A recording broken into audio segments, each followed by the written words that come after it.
ଦେଖନ୍ତୁ ମା ପାରାଟି କେମିତି ବେବି ପାରାକୁ ଦାନା ଚୁନିବା ଶିଖଉଛି। ଦେଖନ୍ତୁ ମାଆଠୁ ଦେଖି ଦେଖି ବେବିଟା ମଧ୍ୟ ଗୋଟେ ଗୋଟେ ଯେମିତି ତା ମା କରିବାକୁ ଚାହୁଁଛି ନା, ସିଏ ହେଲେ ତାକୁ ଦେଖି ଦେଖି ସେମିତି କରିବାକୁ ଚେଷ୍ଟା କରୁଛି। ଦେଖନ୍ତୁ,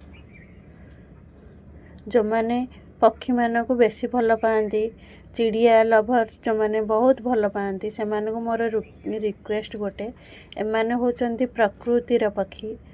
ପ୍ରକୃତି ମା ଠାରୁ ସେମାନଙ୍କୁ ଯେତିକି ସ୍ନେହ ମିଳିବ ନା, ଆମେ ତାକୁ ଗୋଟେ ପଞ୍ଜୁରୀ ଭିତରେ ବାନ୍ଧିକରି ରଖି ସେତିକି ଦେଇପାରିବାନି।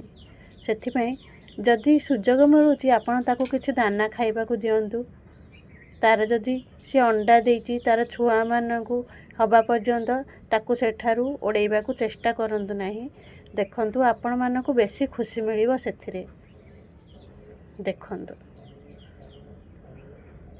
କେମିତି ଛୋଟ ଛୋଟ ବେବି ଦୁଇଟା ପାଖରେ ଅଳ୍ପ ଟିକେ ଦାନା ପକାଇଦେଲେ ନା, ସେମାନେ ତା ମମି ପାପା ଯେମିତି ଖାଉଛନ୍ତି ସେମାନେ ମଧ୍ୟ ତାକୁ ଦେଖି ଦେଖି ଠିକ୍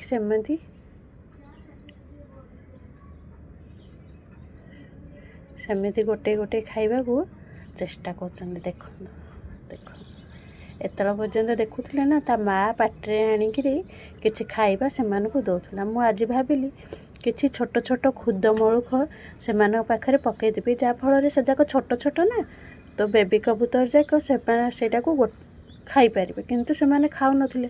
ଯେତେବେଳେ ତାଙ୍କ ମମି ବାପା ଦୁଇ ଜଣ ଯାକ ଖାଇବାକୁ ଚେଷ୍ଟା କଲେ ନା, ତ ତାକୁ ଦେଖା ଦେଖି ସେମାନେ ମଧ୍ୟ ସେଇଟା ଖାଇବାକୁ ଚେଷ୍ଟା କରୁଛନ୍ତି। ଦେଖନ୍ତୁ ପାରା ଫ୍ୟାମିଲି, ଦେଖନ୍ତୁ